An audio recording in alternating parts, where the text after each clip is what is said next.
Καλησπέρα σας. Καλώς ήρθατε στο Hellenic Institute. My name is Jacques Perrault, the director of the Institute, and it's a great pleasure to have you all with us this evening for a very interesting lecture, which we organized as part of the exhibition Arangues that we've been holding for the last few weeks, and which is still on for July 12th. Until July 12th. And so this evening we have with us Dr. Athanasios Sakis Gekas, who is Associate Professor of History in the Department of History at York University, and he's specializing in modern Greek and Mediterranean history. Sakis is also the coordinator of the Hellenic Studies program at the Department of Humanities at York University. He obtained his MA, PhD at Essex, University of Essex, and his BA in history was done at the Ionian University in Corfu. And his research interests include the history of British colonialism in the Mediterranean, the economic and social history of the Ionian Islands and the Greek state in the 19th century, and the history of Greeks in Canada. Sakis is also the president of the Hellenic Canadian Academic Association of Ontario, and he is a member of the executive of the Modern Greek Studies Associations.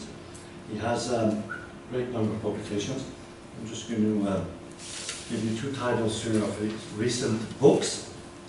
Veterans, the Fighters of the 1821 Revolution during the period of King Otto's State, which was published in Athens in 2021, and Xenocracy, State, Class and Colonialism in the Ionian Islands, 1815 to 1864, published in 2017. This evening, Sakis will be speaking on migrants, refugees, and the first Greek Canadians, 1922, and the transnational history of Greeks in Canada.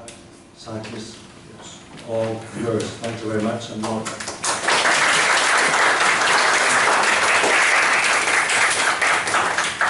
Thank you very much, Zach.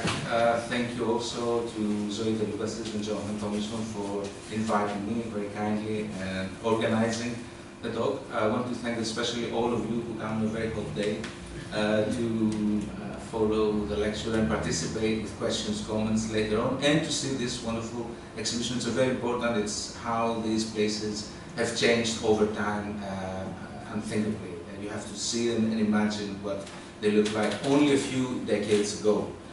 And as to follow from what Zach mentioned very kindly, his introduction, I'm shifting slowly but hopefully steadily to studying and writing about the history of Greeks in Canada from a transnational perspective. And what I mean by this is what other people mean too, is connecting histories in two different places at the same time, but also across time. So when we talk about refugees, for instance, there is a very clear memory and refugee identity that passes from generation to generation. And this is something that has not been so central in works, very few in fact, that people have written, have published about Greeks in Canada. So my first attempt, so to speak, my first sort of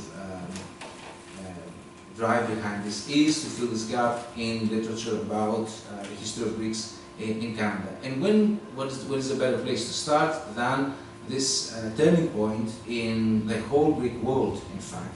And that's why this is, hopefully will be in print and online, a transnational history of Greeks in Canada, because it affected both the Greek world of people who lived in Asia Minor and a few other regions, in Thrace, for example, but also those who migrated to Canada, those who lived in Greece, in Asia Minor, but also those who migrated to Canada. So this is why this is going to be a transnational history of Greeks in Canada that looks into at least two places across time and across space. The project that we started back in 2012 with the then graduate student, colleague, and very good friend, Chris Grafos, was the first time we got to the old building of the Canadian Institute, I think back in 2014 or 15, so that was a long time ago. Since then, the Greek-Canadian History Project became the Greek-Canadian Archives. So it is the initiative that we have with the general support of the Hellenic Heritage Foundation and York, and we have tried to include as much of the existing work but also future work that we can in collections, photographs, video interviews, video tapes that we have from events in the Greek community, and analysis of sources that exist in the archives but have never been used before. One such great source is the 1921 census, which I had the first time with a colleague the opportunity to work on. And it shows some very, I promise this is the only graph which I'm going to say. And it shows something expected.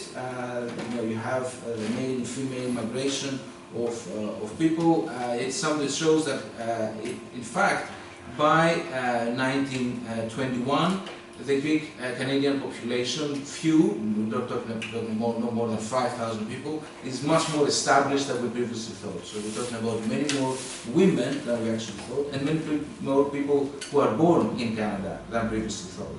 So this is actually much closer to the pattern of Greeks who migrated in the United States. It actually peaks at the same year of 1911 to 1912, before the Balkan Wars, of course, that put an end to this migration pattern, and in fact they led to a return of many Greeks from Canada to fight in the Balkan Wars, both from the States, but especially from Canada.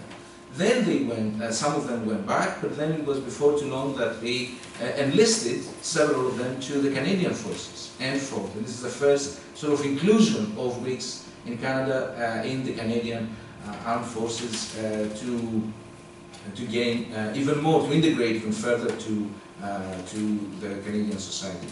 I'm mentioning this because we're now awaiting anxiously, I mean this is the kind of things that we're waiting, the 1931 census, that once it will become available, then will allow us to study in the same way those Greeks who went to, we are in Canada, the people who went to Canada in the 1920s, which is precisely the group I'm looking for and I will be talking about in this lecture tonight. And these are the people who left their ancestral homes as refugees, settled for a while in Greece, but not many for too long, and then left for Canada as migrants. But they're not really migrants. I mean, they are refugees. They are only here for a while, and then they move to Canada or other places in the United States, for instance. It's what a colleague calls the Ottoman Greeks of the United States, and he has a specific research project on this. So these are the people that we're going to be looking for in the archives and in the census in particular in the next few months, once it becomes available for analysis. As you can see from this map, the ethnological composition of Asia Minor, Eastern Thrace and Cyprus before 1910, Greeks live all over mostly the west coast of Asia Minor, the northern part, especially of Pontus, but it's also here, it's a very mixed picture here too, and in the area of southeastern Turkey, but also in Cappadocia and places that were very far even from the front that the Greek army reached in its the furthest point in Asia Minor, which was in August 1922. And these are the populations that were forced to leave and become refugees through the Lausanne Treaty. There were many who left before, but in fact the majority of people had to move after 1922, after the Lausanne Treaty was signed. So you also see that there is other populations, Armenians, for instance, who suffered, as we know, in the 1915 genocide in the Ottoman Empire. I'm not going to have the time to go into this for too long, but this is exactly where the story of Greek migration as refugees first from Asia Minor fits in. I talked to people in Toronto, when especially, let's say, people who are in the Pondian Brotherhood, and they are focused, understandably, on the event of the genocide, which for them has a sort of specific date. It's May 19th, 1919, when the Kemalist forces of Kemal Atatürk landed on Trabzon, and his leader then starts sort of massacring Greek population, which triggered the resistance of local Pondians, local Pondian groups, and of course are then created even more attacks to their villages and eventually to the removal. I mean, Pondian associations count this as 325,000 people. I think it's very difficult to put a specific number on how many people were killed, as opposed to how many people were forced to flee, which is also technically it's a definition of genocide. But I think this has to go beyond the story of the Armenian genocide, because the way I went into this is by reading documents in the Canadian immigration authorities who are talking about Armenians primarily, from 1915 until the 1920s. And they have one thing that they're concerned about. Can we allow these people in?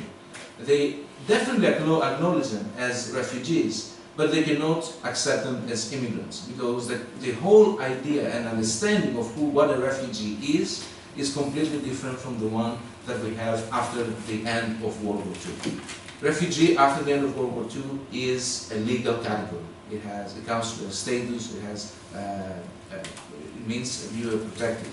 Before 1940, 1945 in particular, refugees are acknowledged as such, but they don't enjoy, let's say, protection by states, by other states than the ones they have to flee. So there's also some confusion, especially to a non-Greek audience, but even to a Greek audience. Many of the people that we often talk about, they understand that, these are the Pondians, we know they're from Pontus. Actually, the people from Pontus will tell you that there are many who converted from being Orthodox to Islam, or that some that remained and they sort of had to live as crypto-Christians in some cases. But many, the majority, had to flee or were killed. But this is also one part of the story, because the issue of the Pondian genocide has now become, it was political to begin with, but it's also become very different from the Armenian one. The Armenian is very well established. The Pondian genocide is slowly becoming more acknowledged by several governments around the world. But then in the Greek case, we have the designated date for the genocide of Asia Minor Christians, also, as if Pondians are not Asia Minor Christians. And of course this creates this difficulty, because they're all sort of members of the Greek nation, but at the same time they distinguish themselves by saying, we suffered a genocide as a particular cultural group. So this is something that at the moment is unresolved. The Treaty of Sevres changed all this, because it was the treaty that concerns primarily not Greeks really. It concerns the whole of the Middle East. It is the mandate that the British and the French empires received to carve up the Middle East into what people called Syria back then, that included Lebanon, and Iraq, that included Transjordan, or what later became Jordan. Of course it also meant a very small Turkey that was unacceptable by Kemal and his sort of nationalist idea of what in Turkish they called the War of Independence. The War of Independence of all these groups, including the Greeks, who gave the mandate to land on the area around Izmir and in Thrace to maintain the peace and to prevent massacres of Greek populations. The British, of course, and the French controlled the area around Constantinople, and the idea is to make this sort of an international city. Now, last year we had the centennial commemoration, and of course many of the important issues were highlighted. The destruction of Greek Orthodox communities in Asia Minor and Western Thrace. This is a sort of a tragic end to a centuries, even millennia-old history. Rightly, the Lausanne Treaty and the population exchange of 1923 is still, I would say, with less importance, of course, than the great event of the Greek Revolution and that bicentennial, because the uprooting of 1.5 million Greek Orthodox people and the sort of unequal, uneven exchange at the end of about 300,000 Muslims from the Balkans agreed during the whole period of 1912-1922. And this is something that I'd like you to keep in mind, that this is where the story belongs. It starts in the Balkan Wars of 1912 and ends really with the conclusion of the Lausanne Treaty and the population exchange. So it's not just about the date when Mustafa Kemal's forces land in Trabzon, and it's not about the day that Smyrna was destroyed. It's a much larger story. It's important in this research to look at the Indian Immigration Service documents that I mentioned later. I'm going to give you one or two examples, but also studies of collective memory, trauma, and the politics of 1922, primarily in Greece. Because in Turkey, as historians of the Muslim refugees to Turkey will tell you, their stories were completely suppressed. They didn't fit to anything that modern secular Turkey wanted to be. They were there because they were Muslim. Many of them spoke only Greek, or they spoke bad Turkish, let's say, or with a Greek accent. And similarly, there were all those Greek Orthodox from the areas of Cappadocia, for instance, or Caesarea, who spoke only Turkish. But they were able to integrate because they became Greek citizens right away, and there are so many. There were many more numerically important than were those who moved to Turkey as Muslim refugees. As I mentioned, the Greek-Turkish War is sort of this turning point, and it was highlighted in many of the studies that I think came out last year. In a very new, throwing some very some new light to studies such as that has to do with the soldiers. I mean, very few people know that in total there were more than 200,000 soldiers that fought in the Asia Minor campaign. It's by far the largest military campaign that Greece ever launched. And there, of course, the disastrous defeat and withdrawal from Asia Minor left those Greek populations that were there to protect in the first place unprotected and exposed to Turkish forces that committed atrocities. Even in this context, though, from this perspective, again, this is a story that starts mainly in 1912. In fact, if you look at what happens in Ottoman Western Macedonia and Eastern Macedonia, in fact, it starts even earlier, in the early 20th century. This is the fight, the struggle of the irregulars. The irregulars who do the dirty work that national armies don't want to do. And this has become important in the early 20th century, but then it becomes sanctioned by the national armies of Greece, Bulgaria, Turkey, eventually, during this period of 1912-1922. There were, of course, the stories of those who promote this as, from their own perspective. The Turkish officials in Crete here, with the child described in the source caption as the sole survivor of an alleged Christian massacre of Turks, and this is from the book about the Christian genocide of the Ottoman Empire. Now, let me move quickly to understandings of who a refugee is according to the Canadian government. I think it's important to put aside our understanding of what a refugee is, and to anyone who's Greek, the word prosphygia is very powerful, it's very emotive. It means something very specific. It doesn't mean prosphygis, let's say the refugees of the Greek War of Independence that I was looking at. These are refugees as well, yeah. But if you say to anyone, I understand, I can understand what you mean by prosphygia because my grandparents or great-grandparents came from Asia Minor, they only talk about 1922. So 1922 is one of those sort of important moments in Greek history that everyone knows what it means, but they might have also their own understanding.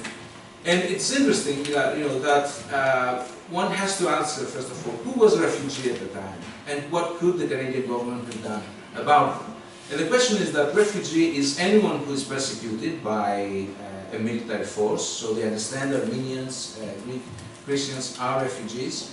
But the Canadian government agrees, such as Agent Mitton, for instance, a Canadian government official, who wrote that it is not the policy of the Canadian government to pay the passage for emigrants, and in any case, the entry of practically all these refugees would be prohibited under the regulations. So you see the conflict in their mind there, that the understanding that these people may be worthy as refugees, but they're not going to be accepted as immigrants. And I think that's a conflict there that was not resolved for even a couple of decades later on. What they mean by that is that all these Armenian Greeks persecuted, they come from Asia Minor.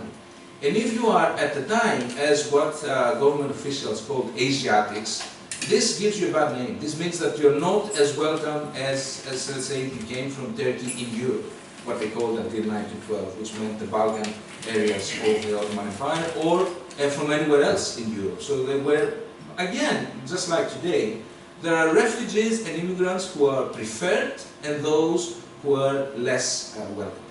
And that is something that emerges in the official documents that say, these people come from Asia. Are they going to be good farmers, for instance? Are they going to be loyal to the government? This is what their concerns us. At the same time that they understand that these people are suffering or will suffer persecution or death. So they're trying to deal with this, and even up until 1922, the end of this, so that's before and during and before after the Lausanne Treaty, there is an appeal of accepting more migrants. So even refugees from Constantinople, there's this urgent letter by the British High Commissioner there, who is saying that if this city falls, if the British and the French fall, what's going to happen to all those thousands of people? He actually goes on to say that these are not poor people, these are people who are wealthy, established, what's going to happen to all of them? And of course they are concerned because the tragedy, as they call it, of Smyrna has already happened 2 months before. So there is an anxiety about, is Canada going to welcome to change its policy towards these people? No, in fact, it did not. Although there is this, later on, a move to sort of have a different perspective on this when the visit of Archbishop Gennadios, when Gennadios visited Toronto with Greek ministers to solicit support for the Greek movement, as it was called in April 1926, meaning the movement towards away from the Pangalos dictatorship. And then you have the understanding that this is a new population. So they say, they're talking about Toronto being, Archbishop was impressed about how the Greeks live in this new city. And how the Greek population, their few as they may be, need the support of the Greek government as well, and the Greek Orthodox Church as well. So when I first started thinking about this paper, eventually chapter, there's something that's really difficult about the history, remember, of 1922 in Greece, and also in Greek diaspora communities, I would say. So we can see, and everyone can understand, especially here, why 1922 may be difficult. So there is a shift, I think, that has taken place from individual to collective trauma of refugee experience and heritage. And by this I mean the shift from sort of talking in the house with their family members and passing on stories to this gradually, even before the Second World War, but especially after, to this becoming sort of more collective trauma, a claim to benefits, a claim to better living conditions. Kesariani, which is very close to here, had shanty towns until the 1940s and 1950s. People lived in horrible conditions, 2 kilometers from the Athens city center. So this is the things that they demand. And then, after the 1950s and 60s, you have the collective experience. You have associations who are political and politicizing the migration, the refugee experience and heritage by then, because these are the people who were very young as refugees or their children. So there are at least three phases in the history of refugee memory and identity. There's the early one, those who bring, let's say, the trauma with them.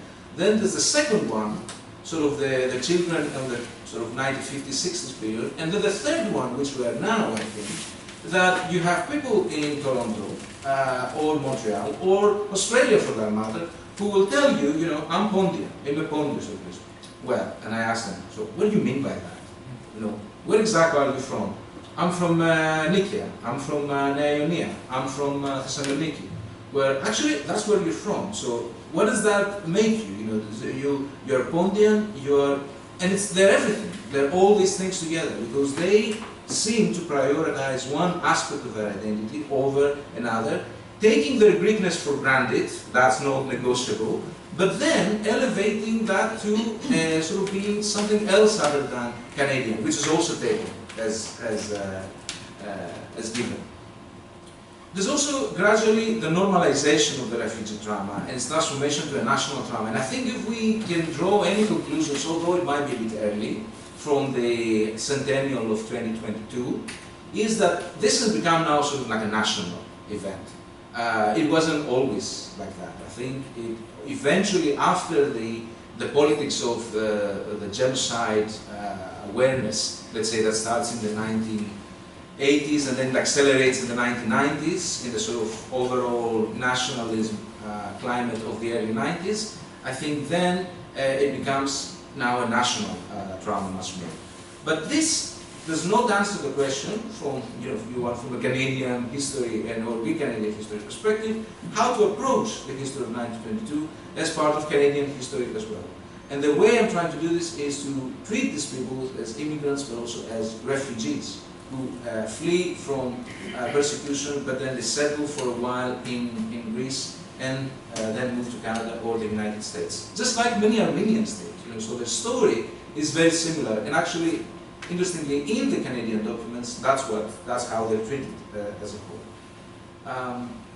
1922 is also a site of memory, and it's very important for us to think how lived trauma became over time cultural and collective trauma. Now, you know, something that we all understand. You know, I'm not from a refugee family, but I totally I can understand and try, to the extent possible, to relate to what it actually means without ever expecting to understand what it really meant for people whose, you know, grandparents or great-grandparents experienced this. There's now, as I said, since last year, there's now gradual integration to the national body of historical memory. And I would say there's also transnational because it's part of the memory of Greek migration and diaspora communities. So, as I said, these are the three periods, so to speak, that signify the shift. Around 60, there's the brief political emancipation, especially in the first half of the decade, until the dictatorship, which, you know, changed all this as well as many other things. It coincided with the state acknowledgement of the trauma and the opening up of conversation from family setting to the public sphere. That's what happens probably around 96, but also even before that. Then there's a 1980s turning point. There's a recognition for refugee memory as national memory. That's where you have events that are organized by associations of refugees in a very widespread manner. And then the 90s is what people call the national space, especially the early 90s, against the then former Yugoslav Republic of Macedonia, the shift to the right. You know, the sort of, you know, this gradual moving away of these associations that sometimes they had, you know, don't need to remind anyone really that some of the strongholds of the left up until the 1950s and 60s and then later were refugee neighborhoods. I mean, that's where the Communist Party really grew. In Nikia, Kokinia, Kesariani, Mitos, where we are, pretty much. So this is gradually, you know, shifted these associations to the nationalist right, but it wasn't always the case. There is also, however, in this configuration, the weight of public history. And commemoration events were very different. I mean, if you really care to follow this, they were strikingly different. For 1821, for instance, in 2021, there was sort of a national committee. You know, Prime Minister Sakis invited people, historians and public figures, to create this national committee of events in Greece as well as all over the diaspora. There was no national committee of 1922, you know, to celebrate 100 years, to commemorate really because it's a much more difficult event. You know, the Greek Revolution is all about celebrate, the nation, of the country. 1922. What exactly? There's nothing to celebrate. You can commemorate and you have to remember and talk about it, but there's nothing to celebrate. What you have to see is the impact of the population exchange. The sort of transition of what did refugees did for a country to what did the country did for the refugees. And how this transformation of people who, as I mentioned earlier, spoke only Turkish, and they found themselves hundreds of kilometers away because they were Greek Orthodox Christians, and they gradually became Greeks, to also how Greek-speaking Muslims became Turks after the exchange. But that's, obviously for Turkish historians primarily to write and talk about. I think this, what's interesting, and I'm getting to this sort of diaspora field now, is the perseverance of the refugee memory that I mentioned earlier. You talk to people and they tell you, I'm from Pontus, I'm from Thrace. I'm not sure they're not, but they are. It's a mental origin. And there is a revival to a certain extent of a sort of a lost homeland, irredentist ideology, a sort of claim the land that was some time ago ours. It does not necessarily have territorial claims, though. It demands acknowledgement and apology. That's what genocide, sort of more polemic groups demand. That Turkey acknowledges this and apologizes. I don't think anyone seriously expects to get sort of compensation for what they lost. This actually died very early in 1930 when Venizelos signed the treaty with Kemal, the Ankara agreement, and it ended the hopes of that. We forget that people expected that they might be able to return one day and live again in their homes, and that shattered their hopes when Venizelos signed the 1930 agreement. So Canada, the land of refugees, as it's often called, not according to immigration authorities in the 1920s and even later. It was a policy that ignored the plight of refugees. It wouldn't change it. Let's say I don't think it's realistic to expect that the whole policy of Canadian immigration would change because of these very, very traumatic events that were happening very, very far from Canada. They are these turning points that you see sort of this policy being reconsidered, let's say in 1912-13. People are very conscious of what's happening in the region of the Balkans and of the Ottoman Empire broadly, but the intransigence of Canadian immigration policy persists. This is a difficult history because it's an exclusionary migration policy. That's what it is. At the same time that others are considered welcome immigrants because they're not Asiatics, others are excluded because they are, broadly speaking, from Asia.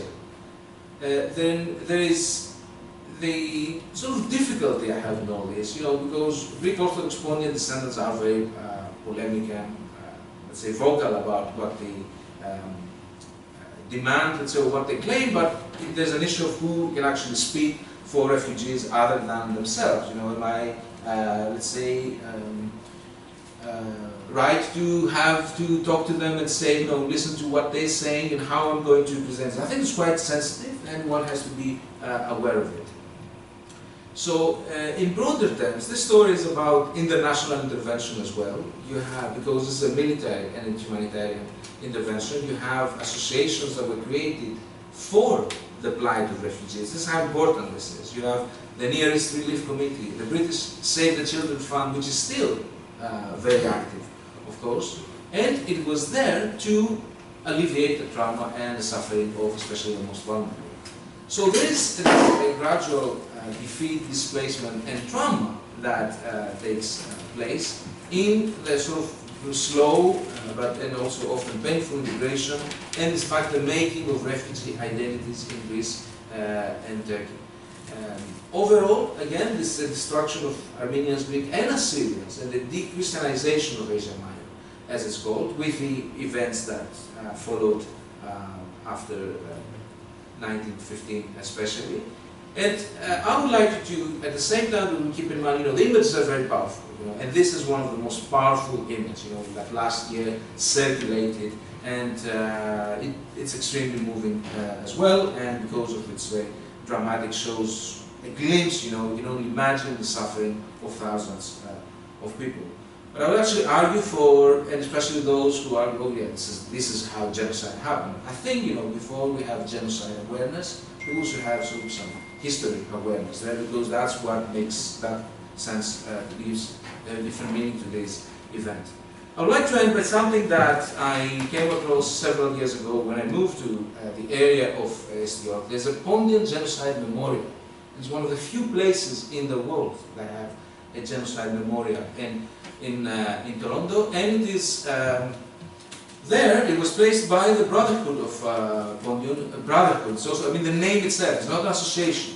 It's not a sort of syllabus. It's a brotherhood, another photograph, called Panagios Mela, expectedly, since 1963. So they're already 60 years old as a brotherhood, which speaks of how powerful they felt back in the 60s.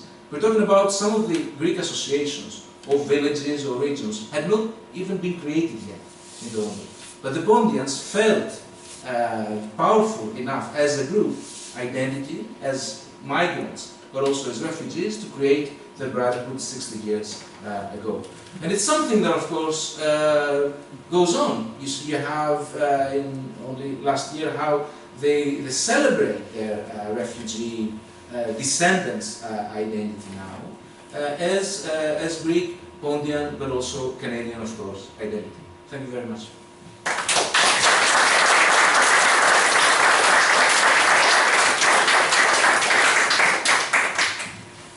I don't really want to have questions or comments. I'd love to hear what you thought. Answer any questions. I know everyone is. It's fascinating. It's fascinating. No, it's really, all this is quite fascinating, and you wonder if there's a, because you say the Greeks, they leave, so they leave Asia Minor, they come to Greece, and from there, after 1, 2, 3, 5 years, they migrate to Canada. There's no fixed movement, there's no organization. I don't think there is, but once we have the census data, I'm pretty sure we'll be able to tell, because you can see when people migrate from where. They actually write this down, even for the 1911 and the 1921 census. So we know when people migrated, where they come from, what language do they speak in some cases, what religion, where their parents were born. So you can actually trace all that. And I'm pretty sure they have this for the 1931 census. And this will become available very soon. Very soon. Very soon, yeah. Fascinating. I have a question. Yes. First of all, thank you very much for this fascinating speech. I would like to ask you why there was such an interest from the Canadian part for this, for the fire of Smyrna, and also for the exchange next year, because we know very well that they sent here the journalist Ernest Hemingway, and he wrote to Toronto Star, yes. And we have a lot of his texts in this. Why they have such an interest? Because we don't have from United Kingdom, for example, or for United States. We have only from Canada. Why? I think you have an interest in everything that the British Empire, where Canada is part of, belongs, and everything that the British Empire is involved in, Canadians have an interest in. And this is also after World War I, where Canadian forces were very much involved. They were stationed in Limnos, for instance, during the Gallipoli campaign. And they lost many people in World War I. And they're also interested in what will happen to the monarchy. That's one reason. So they report every change in the, you'll be amazed, every single day that there is a significant event in the national schism, the conflict between Venizelos and the king since 1915-16, the Toronto Star especially, or the Globe in the country, will report it. So they're already following what's happening in the region and in Greece. So that's why I think their idea of Greeks in Canada changes as well. In fact, the whole 1918 riots in Toronto, the anti-Greek riots that I didn't have time to go into, happens precisely because, not because, I mean, some people have said, and Tom Galland especially, that this happened because this was, and he's right, this was an anti-Greek, sort of a racist outburst. That was two, but doesn't explain the fact that Greeks were allies of Canada since 1917. But if you look at the fact that many of the Greeks in Toronto and Montreal were from Asia Minor, is what they called them Greek Turks, and they were protesting. They write in newspapers since 1915, 16. Don't call us Greek Turks. We're not Turks. You know, we were born in Turkey, but we're proud Greeks. And they put signs on the stores in 1916. So they're aware. They're afraid. They've seen what's happening to Germans, to Hungarians, to Bulgarians in Canada, and they're very concerned. And that sort of happened, that outburst of violence in 1918, in August 1918, was explained precisely because of this sort of long-term anti-Greek general, because they're aware of, you know, if you are from Turkey, you're an enemy of Canada. That's it. Yes. Yes. I think that throughout your presentation, you mentioned repeatedly that the Pontians felt left out somehow. Who speaks for the Pontians? While the Asia Minor Greeks felt they had Greece to speak for them somehow. So is there a resentment on the part of the Pontians versus towards the Greek government for not doing much to help their case as refugees? Maybe there is about what Greek governments did not do in the past. I don't see any reason for resentment now. Now every party... About the past. About the past, perhaps, you know, but now every party acknowledges the Pontian genocide and will actively support the claims and to the demands of people for acknowledging the genocide for everyone, including Turkey especially. But in the past, I think there were different moments where the Greek state dealt with refugees, not necessarily exclusively Pontians, but even the term Pontians is sort of a general category. I think things got even more confused when in the 90s there were, as I said, two dates of commemoration. One for the Pontian genocide, one for the genocide of Greeks of Asia Minor. And now, in fact, it's more accurate, and I think Pontian Association do that, they say the genocide of Greeks of Pontus. Because, to begin with, not everyone from Pontus is Greek. You know, there are people here now and back then who were Turkish, you know, who were Muslim Turks, and, you know, or Greeks who spoke only Turkish, you know, Pontians, especially in West Pontus, you know, there were Orthodox Pontians who spoke Turkish. So this, it's quite messy, you know, as people lived in communities for centuries. So I don't think they are resentful now. Maybe they think one Greek government will do, but if that means anything, the Greek consul in Toronto will be there on May 19th every year at the Genocide Memorial to show the Greek state support. Yes, I'm trying to understand, because and thank you for the presentation, excellent. This exclusionary policy of trying to identify, you know, those that were coming from Asia, the Pontiacs, and those that were coming from closer to Europe and all that. How is that the processing of that in Canada in terms of when this migration, you know, left this part of the world and went over there? How do they do that? How do they process people? How do they identify people? You know, or what kind of a process was there back then? There are clear guidelines that people have to arrive with $200 on them. They have to come from specific regions in the world and countries even. So they have quotas that they accept people by them, and they also judge people according to perceptions. You know, there's this great book, you know, Strangers in Our Gates by Wordsworth of 1911 that puts in hierarchy those who are acceptable to our country, and he is a very established, you know, scholar in the country. So I think the immigration policy changed slightly in 1924 when the United States decides to reduce immigration, to put barriers, and that will hopefully show again in the census that is, as we know that there was an increase of Greeks who enter Canada. I think it will also show in how the Canadian policy changed more favorably to accept more Greeks, including some foreign refugees. But they accept them as immigrants because now they're in Greece, you know, they're not in Asia anymore. So I think that plays. In fact, in the same collection of documents, there are documents of the Turkish, you know, now secular Turkish government from 1925-26, who are saying, you know, we are a sort of European, sort of modern country. Why do you consider us still an Asian country? You know, so there's an identity issue, and they ask to be recategorized, reclassified as a non-Asian country. So during that period, I mean, if someone left from that part of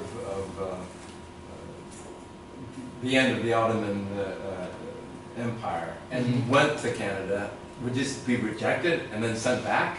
Well, you need to get a passport, basically, to travel to Canada. You have to have a document that people would try and get from local authorities, but then they would, even in the 1920s, people would have to go to Paris first and then travel to Canada, or to Marseille, or to other places in France. There is this other movement of people who entered from the United States. There's also that's more difficult to detect in many cases because people travel, you know, from wherever they have relatives, there are job opportunities. So there's a movement for people from the US. In fact, many Greeks in Western Canada go there from the Western United States. Yes. I have a question. I was wondering if from the Canadian side there were humanitarian initiatives, like, for example, the American Red Cross or the Nearest Relief, initiatives to help the Greek refugees in Greece. There are, but they want to treat people locally. They want to help people and support them locally. It does not include getting them to Canada or the United States. And one comment about the debate, refugee or migrant. The text of the Convention of Lausanne for the exchange of population talks about migrants, not refugees. Yes, yes, that's even more telling that, you know, this is it's a blunt document, you know, that talks about migrants and those who are exchanged. I think it uses the term. Sakis? C'était excellent. Your question? Almost. Almost. Okay. Do you have records of Greeks going to Canada from various points of entry, like Ellis Island had for the Greeks going to America? Because I found for my grandfather where he went, my uncle where he went, what boat he took to go there, how many Greeks from the same village they were traveling on the same boat at the same day. Do you have any records of points of entry? The main point of entry is Halifax or Montreal. I know that's Yes, where do people you have land. records from Halifax? I don't. I haven't seen records from Halifax. Because I'm looking for my uncle. He went to Halifax, that's why. If there are records that I haven't seen them, but they may have them. I don't know if they're as detailed or as well processed as the Ellis Island. I think you should. Definitely. It's Halifax has this, you know, great collection of documents and exhibits about many migrant groups, but I haven't heard that they have sort of this vast database of every person who entered the country. Or if they do, it hasn't been, you know, processed yet. I think one thing I would like to add is that in all this, you know, in many ways this is also about states, you know, about the end of an Ottoman Empire as a state, at the beginning of Turkey as a sort of through this very nationalist, violent phase of their war of independence, of Greece as a place where people settle and then it has to deal with 1.5 million or so people, and Canada. So that's why it's also a transnational end-state history. And I think what was left out in the whole debate, especially since last year and 100 years, is what one can call a state-induced trauma. You know, this was not sort of teleological. This was not always going to happen. You know, this happened through a violent phase of state formation and reformation. And I think that might be one of the reasons why the Greek state, even last year or now still, has this sort of this difficulty in dealing with the state. I mean, just to remind you, we were with students today in the old parliament where the trial of 6 took place. You know? The trial of those held responsible who were tried in a summary court-martial military tribunal, and they were executed in November 1922. So within 2 months, the Greek state and institutions had found those responsible, had tried them, and had executed them. So this is something that was sort of created even more trauma, let's say, to others than refugees. Especially since some of those 6 were not really responsible for what happened. That's right. That is thank you. Okay, I will invite you to discuss all this with a glass of wine. Thank you very much, Sakis. Thank you.